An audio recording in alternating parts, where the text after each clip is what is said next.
Hey guys, welcome back to my channel.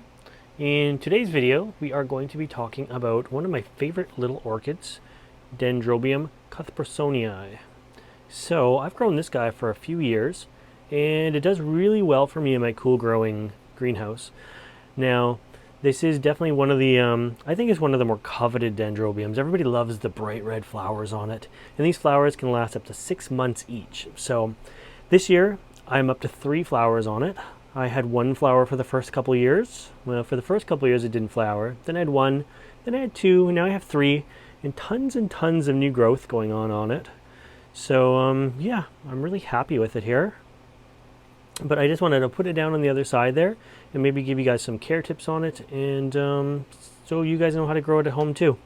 It is one of the more difficult orchids to grow. I'll start with that. But let's put it down over here and turn this camera around.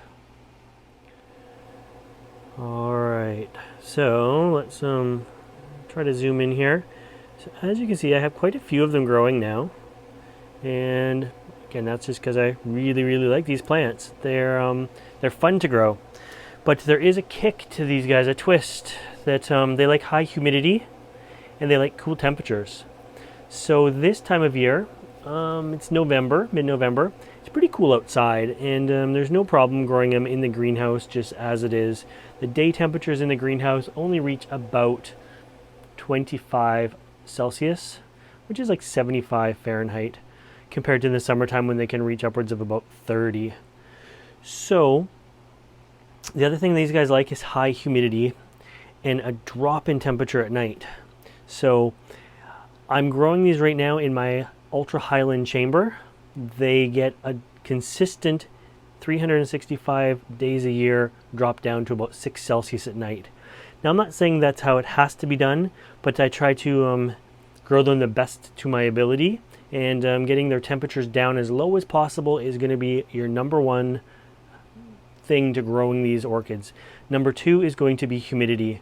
So behind me, this one here, as I say, I've had for a few years, many years actually. I'm going to put that down, and behind that one is some more because I like them that much. These ones I actually deflasted myself, and they're all the same kind, but I had a good portion of them, and a few have found new homes over the course of the summertime. But yeah, they're doing really well. They've tripled in size, and they have a nice neat leaf to them. They're very textured. I'm not sure if you're going to see that because they're moist right now, but look at the aerial roots coming out. With the humidity in the ultra highland chamber close to 100% all the time, the roots are just able to kind of sprout out everywhere, and you can see they're kind of a rambler, kind of a scrambler, like a little vine here. If we look, it's crawling this way, and it sent down another root midway through just to give it some more nutrients and uptake of water. So these guys are doing really well. Unflasking them was very not for beginners. They were very soft, and I could imagine if I potted one up and left it in my living room or my kitchen or just anywhere in my house, within 24 hours it was going to be dead. But with the climate control that I have, that I'm used to, it was no problem to harden these guys off slowly. At first I didn't have all those neat textures you see on the leaves, but they do now. And yeah, I think they'll be probably blooming size within a year or so. I'll bring this guy back up here. And these are true cloud forest orchids. They love the humidity and the cool temperatures.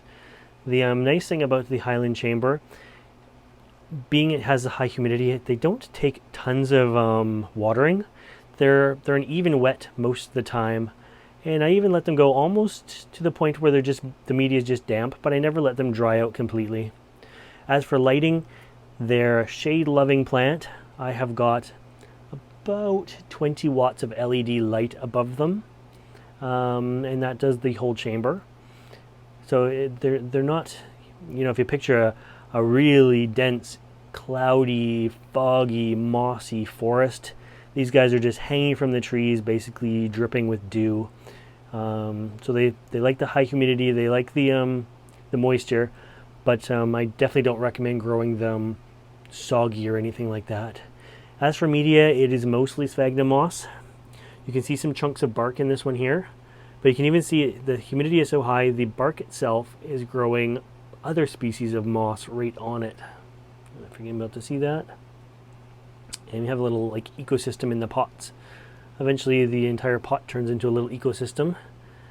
I shoved a little bit extra moss in this corner, which is why it doesn't have all the moss around it. And even these guys are starting to do that now. You can see the fine moss is growing on top of the sphagnum moss. That's how humid it is where I keep them. So I'm not trying to discourage you from growing them, but I think you would need to put them in something, in a terrarium, a vivarium, something like that. Oops, let's put you back into focus. In a vivarium or something like that in order to grow these guys successfully. They're definitely not a windowsill plant. They're definitely not I have a grow shelf and I want to grow one of these guys outside some sort of higher humidity chamber. Unless you do live high up in the tropical mountains where you consistently get cool nighttime lows. But anyways, yeah, I just wanted to share the blooms on this guy, give some care tips. These ones here I'm going to be, I don't even know what I'm going to do with them. I may just leave them in the pots for a while and make a really nice display. But anyways, I hope you liked this video, and if you want to see more videos like this, make sure you subscribe to my channel. As always, thanks for watching.